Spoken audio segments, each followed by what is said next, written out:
Business organisation का ये हमारा चैप्टर या लेसन 6वां है, जिसमें नए व्यवसाय की स्थापना के लिए हमें कौन कौन से कदम उठाने पड़ेंगे, पहला कदम क्या होगा, दूसरा क्या होगा, तीसरा क्या होगा।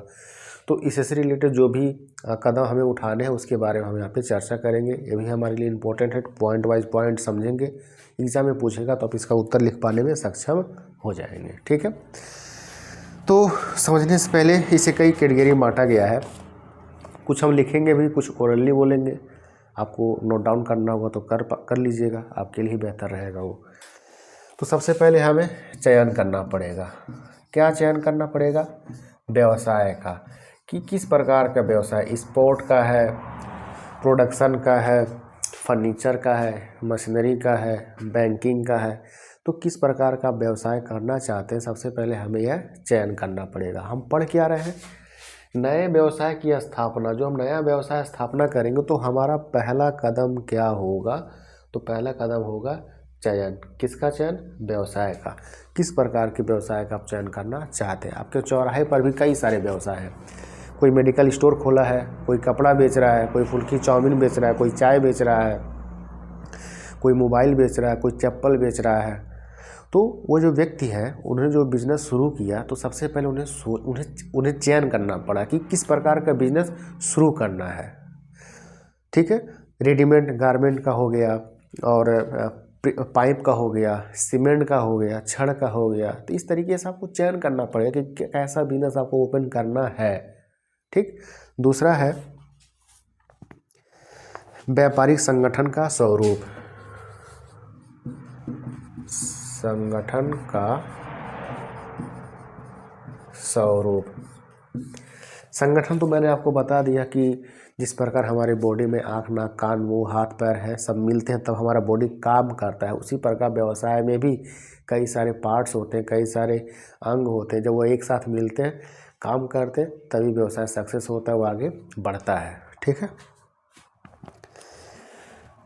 तो सॉरी, मैं आपको ये जो चयन मैंने बताया, इस चयन में भी कई सारे पार्ट हैं, तो मैं ओरली बता रहा हूँ, अब ध्यान से सुनिएगा। तो सबसे पहले व्यक्तिगत रुचि, मतलब जिस काम को करने में आपका मन लगता है तो उसी बिजनेस को चुनाव करना चाहिए। ऐसा नहीं कि आपका मन है कपड़े का दुकान खोलने के लिए और आप मोबाइल का दुकान खोल ले रहे हैं, ऐसा नहीं होना चाहिए।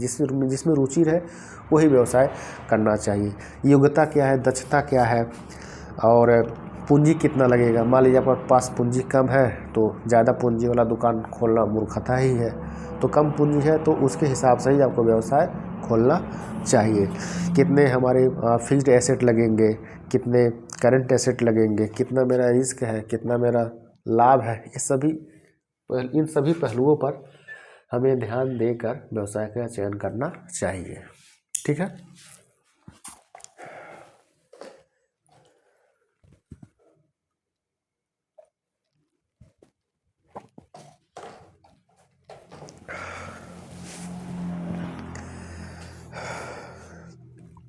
दूसरा पॉइंट है संगठन का स्वरूप। आप जो व्यवसाय ओपन करने जा रहे हैं, आप उसमें अकेला रहेंगे कि अपने साथ किसी पार्टनर, साझेदार को रखेंगे, तो इसका भी आपको चयन करना पड़ेगा। ये हो गया हमारा संगठन का स्वरूप। इसके बाद है वस्तु तथा बाजार विश्लेषण, कि जिस वस्तु का हम व्यापार करेंगे या जिस बाजार में हम व्यवसाय करेंगे उसका विश्लेषण करना। विश्लेषण का मतलब उसकी अच्छाइयों को जानेंगे और बुराइयों को जानेंगे, वही मेरा विश्लेषण है कि उससे मुझे क्या फ़ायदा हो रहा है, उससे मुझे क्या नुकसान हो रहा है। ये हमारा क्या है? विश्लेषण है। तो किन किन बिंदुओं का विश्लेषण करेंगे? वस्तु का, और इसके साथ साथ बाजार का, किस वस्तु का व्यापार करने में हमें लाभ होगा, किन वस्तुओं का व्यापार करने में हमें नुकसान होगा, किसका हमें विश्लेषण करना पड़ेगा। चौथा नंबर, स्थान। हम पढ़ क्या रहे हैं, फिर मैं आपको याद दिला दूं। नए व्यवसाय की स्थापना करने के लिए कौन कौन से कदम उठाने चाहिए, हम यही पढ़ रहे हैं। हमारा चौथा पॉइंट क्या है? स्थान। जो नया व्यवसाय हम शुरू करेंगे उसका प्लेस क्या होगा, उसका जगह क्या होगा, चौराहे पे रहेगा कि देहात एरिया में रहेगा कि शहरी एरिया में रहेगा, इसका निर्धारण उस प्रवर्तक को करना पड़ेगा। यहाँ पर मैंने एक डायग्राम बना दे रहा हूँ और ये बिजनेस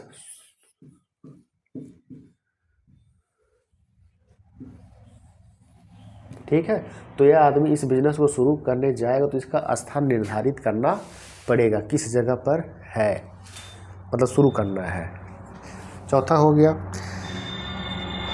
पांचवा हो गया आकार, कि उस व्यवसाय का आकार क्या रहेगा, छोटा आकार, बड़ा आकार या और भी कई क्षेत्रों में फैला रहेगा। तो इन सभी बिंदुओं पर ध्यान देना पड़ेगा। जब भी नया बिजनेस शुरू किया जाता है तो इसी पे भी ध्यान देना पड़ेगा, आकार की, आपके व्यवसाय का आकार क्या होना चाहिए।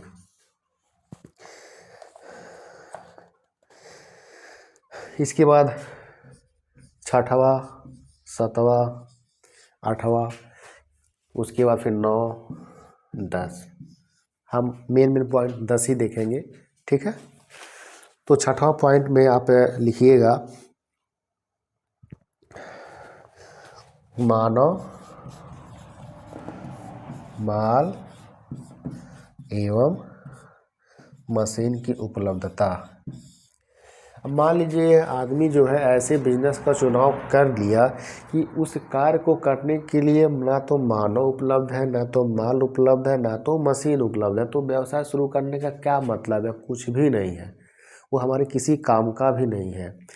तो इस व्यक्ति को यह व्यवसाय शुरू करना है तो इसे देख लेना चाहिए कि मानव मतलब सस्ते शराब मिल जाएंगे, रॉ मटेरियल मिल जाएगा, मशीन मिल जाएंगे। जैसे जितने भी स्टील के कारखाने हैं वो ज़्यादा आपको उड़ीसा, पश्चिम बंगाल उधर ही मिलते हैं। क्यों? क्योंकि वहाँ पर उन्हें मशीन आसानी से मिल जाते हैं, बाहर देश से मंगा लेंगे समुद्र के रास्ते से, कोयला मिल जाता है, लोह अयस्क मिल जाता है, मतलब माल और सस्ते मजदूर वहाँ पे मिल जाते हैं, जिससे वहाँ पे उद्योगों का विकास संभव हो पाया है। तो इन सब बातों को ध्यान में रखना पड़ेगा। इसके साथ साथ आपको लाइसेंस की ज़रूरत पड़ेगी। कोई भी बिजनेस आप शुरू करने जा रहे हैं तो उसके लिए किस किस प्रकार के लाइसेंस चाहिए, उसका रजिस्ट्रेशन, लीगल जो एक्टिविटी है, जो कानूनी कार्रवाई है, उससे संबंधित सारा जानकारी आपको होना चाहिए। किसे? यह प्रवर्तक को, इस प्रवर्तक को जानकारी होना चाहिए।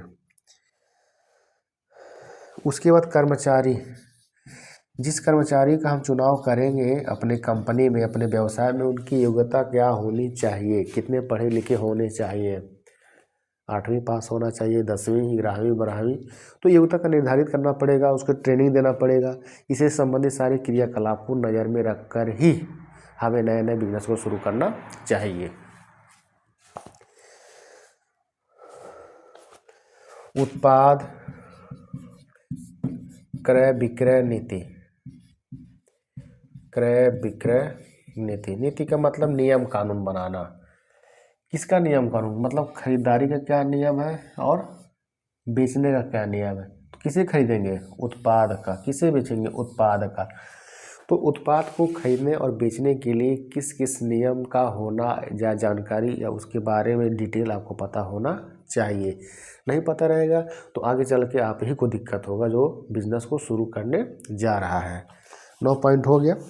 और जो हमारा लास्ट पॉइंट है वह कुशल प्रबंध है।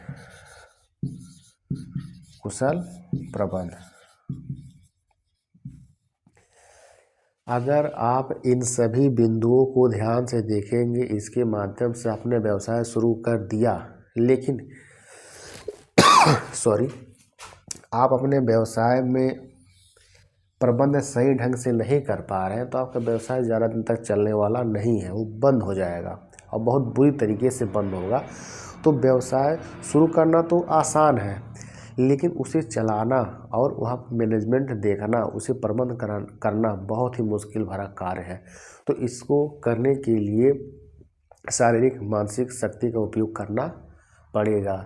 आपका जो सोचने समझने की शक्ति, सभी बिंदुओं पर ध्यान देना पड़ेगा। अच्छाई बुराई सभी मैनेज आपको करने पड़ेंगे, तभी आप एक संस्था को, एक व्यवसाय को, एक कंपनी को सही ढंग से चला पाएंगे। अन्यथा आज नहीं तो कल वो बंद हो ही जाएगी। ज़रा सा भी प्रबंध में, मैनेजमेंट में गड़बड़ी हुआ तो कंपनी चल ही नहीं पाएगा। आज नहीं तो कल वो बंद ही हो जाएंगे।